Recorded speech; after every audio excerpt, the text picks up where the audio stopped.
In this lesson, you will learn about Open Shortest Path First (OSPF) concepts and how to configure and troubleshoot Ospf.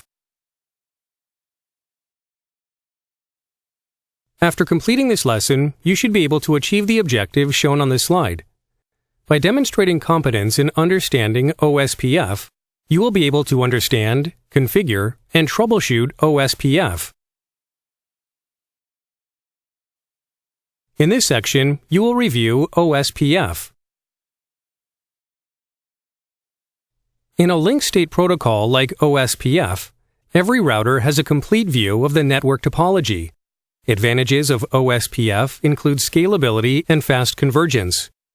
Every 30 minutes, routers re-advertise their Ospf information. Between those 30-minute intervals, updates are sent when a topology change is detected. So it is a relatively quiet protocol as long as the network topology is stable. In large networks, using Ospf requires good planning and it may be difficult to troubleshoot. Each router in the same area has identical and synchronized databases. You will learn about Ospf areas later in this lesson. An Ospf router uses the information in the LSDB and Dijkstra's algorithm to generate an Ospf tree, which contains the shortest path from the local router to each other router and network. This tree gives the best route to each destination, which is the information that Ospf can inject into the device's routing table. The topology information interchanged by Ospf peers is contained in LSAs. A router's LSDB is populated with the information from the local LSAs and all the LSAs received from other routers. If there are multiple Ospf routes to the same destination subnet, Ospf selects the route with the lowest cost. Each router interface is associated with an interface cost, which is usually related with how fast or preferable that interface is. An Ospf route cost is the sum of all interfaces costs to the final destination. The next two slides explain how an Ospf router builds its Ospf tree. The initial information for each router is the locally connected networks, together with the Ospf cost for each interface. In the example shown on this slide, the router R2 has three locally connected subnets: subnet net 1 with a cost of 2, subnet net 2 with a cost of 3, and subnet net 3 with a cost of 1. Router R1 has only one subnet connected, net 1 with a cost of 2, and so on. Each router starts advertising its locally connected subnets by sending LSAs. Ospf routers use Dijkstra's algorithm to determine the best route to each destination. The best routes can be represented as a tree with a local router at the root. Dijkstra's algorithm is a recursive process that is repeated multiple times until the best routes are found. For example, this slide shows the Ospf tree for router R2. It indicates that the best route to net 5 and net 4 is through R3, and that net 1, net 2, and net 3 are locally connected. An Ospf network can be segmented into areas. Each area is identified by a unique number, which can be represented either in decimal or IP address format. Each area has its own separate LSDB. All routers in the same area maintain an identical copy of the area's LSDB. As you will learn in this lesson, a router can belong to more than one area. In those cases, the router maintains multiple LSDBs, one LSDB for each area connected to it. Segmenting big Ospf networks into areas reduces the sizes of the LSDB tables. Additionally, a topology change does not impact the whole network, but only the area where the change happens. Using Ospf areas requires good planning and may complicate the troubleshooting process. All Ospf networks must have at least one area, the backbone area. The backbone is the core of the network, and all of the other areas connected to it in a hub-and-spoke topology.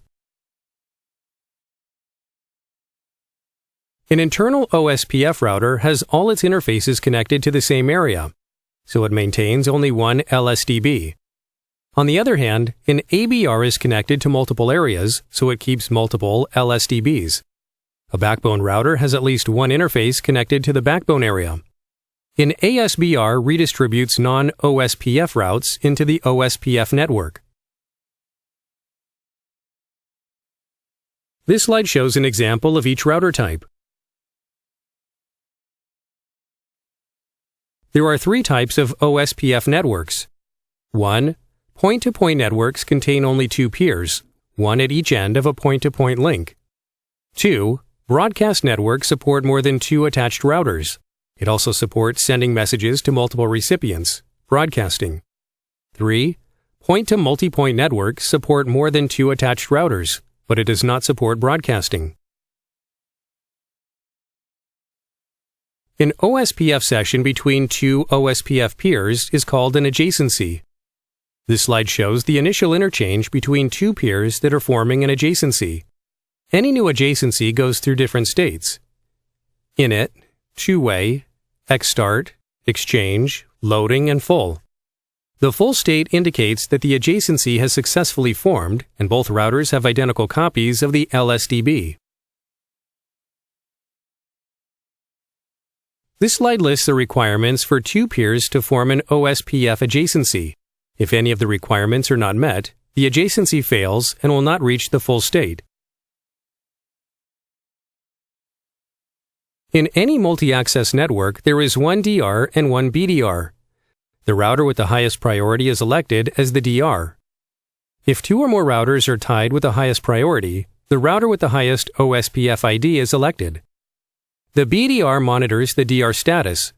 If the DR fails, the BDR takes the DR role. Other routers form adjacencies only with the DR and the BDR. The DR forwards the link state information from one router to another. This simplifies the amount of adjacencies required in multi-access networks. This slide shows the multicast addresses used by OSPF in broadcast multi-access and point-to-point networks. Keep in mind that OSPF also uses unicast addresses for LSA retransmissions and database description packets. There are 11 LSA types. This lesson covers the 5 most commonly used. Type 1 describes all the links connected to a router. Type 2 describes all the routers, if more than one, in a multi-access network. Type 3 describes the networks within an area only generated by an ABR. Type 4 describes the path to reach an ASBR. Type 5 describes the external destinations originated by an ASBR. You will see examples of each of these 5 types in the next slides. Type 1 describes the networks connected to a router. They are advertised by all the routers in an area. Type 1 LSAs are not advertised outside the area where they originate. Type 2 LSAs are advertised only by DRs. In this example, the area has 2 multi-access networks, each of them with one DR. The 2 DRs advertise Type 2 LSAs, which contain information about the other routers connected to their multi-access networks. Type 3 LSAs contain summarized link state information. They are advertised only by ABRs. In this example, the ABR on the left sends Type 3 LSAs to Area 1. They contain link state information for the summarized subnets in Areas 0 and 2. The same ABR also sends Type 3 LSAs to the backbone area with a summary of the subnets in Area 1. Something similar happens with the ABR shown on the right side of the diagram. It sends Type 3 LSAs to Area 2. They contain link state information for the summarized subnets in Areas 0 and 1. This same ABR also sends Type 3 LSAs to the backbone area with a summary of the subnets in Area 2.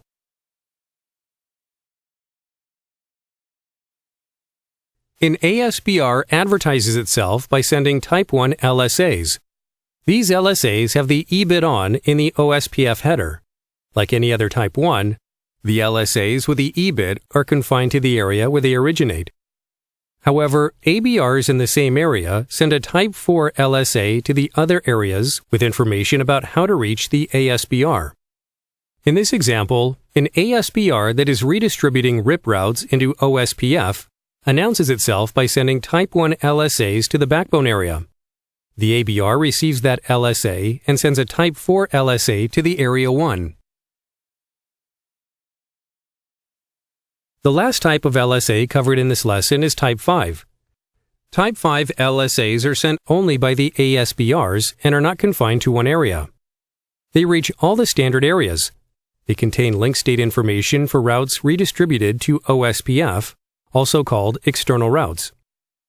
Note that all the area examples in this lesson are standard areas. There are also stub and not-so-stubby areas, NSSA, which are not covered in this lesson. Type 5 LSAs are not advertised to stub or NSSAs.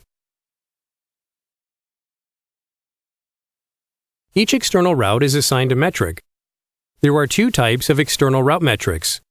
A Type 1 metric is the sum of the external cost plus the internal cost to reach the ASBR. A Type 2 metric is only the external cost. The internal cost is not considered. If there are two external routes to the same destination, one Type 1 and one Type 2, an OSPF router selects the Type 1 over the Type 2. This slide shows a basic FortiGate OSPF configuration. It has the list of areas, the list of OSPF networks, and the OSPF router ID. Any FortiGate that is redistributing non-OSPF routes into OSPF is an ASBR. In this section, you will learn about tools and tips for troubleshooting OSPF problems. The output of Get Router Info OSPF status provides detailed information about the OSPF process. The output of the Get Router Info OSPF status command also shows information about each area the router belongs to. For OSPF information about each interface, use the command Get Router Info OSPF interface. It shows network type, in this case broadcast multi-access, if it is a DR or a BDR, DR and BDR IDs and IP addresses, number of adjacencies and traffic statistics. This command shows a summary of the statuses of all the OSPF neighbors. For each neighbor, it displays the adjacency state, and if it is a DR, a BDR, or neither, DR other. A dash is displayed after the state if the neighbor is in a point-to-point network. The command Get Router Info OSPF Database Brief provides a summary of all the LSDB entries on FortiGate ordered by LSA types. It shows the Type 1 LSAs, router link states first, then Type 2, net link states. The command Get Router Info OSPF Database Self-Originate lists the LSAs originated on the local FortiGate. To get details about Type 1 LSAs, use the command Get Router Info OSPF Database Router LSA. This is a sample of more output from the command Get Router Info OSPF Database Router LSA. The OSPF real-time debug displays information about adjacency establishments and OSPF errors. It also shows information about network topology changes. You can enable the ZL flag for the real-time debug to persist after a routing process restart. This is a sample of output generated by the OSPF real-time debug. The sample shows the hello packet being sent. This is another sample of output generated by the OSPF real-time debug. The sample shows the hello packet being received. By default, FortiGate logs the most important OSPF routing events such as neighbor down or up, OSPF message exchange, negotiation errors. You can view OSPF-related router events on the GUI. You can click any logged entry to view the details.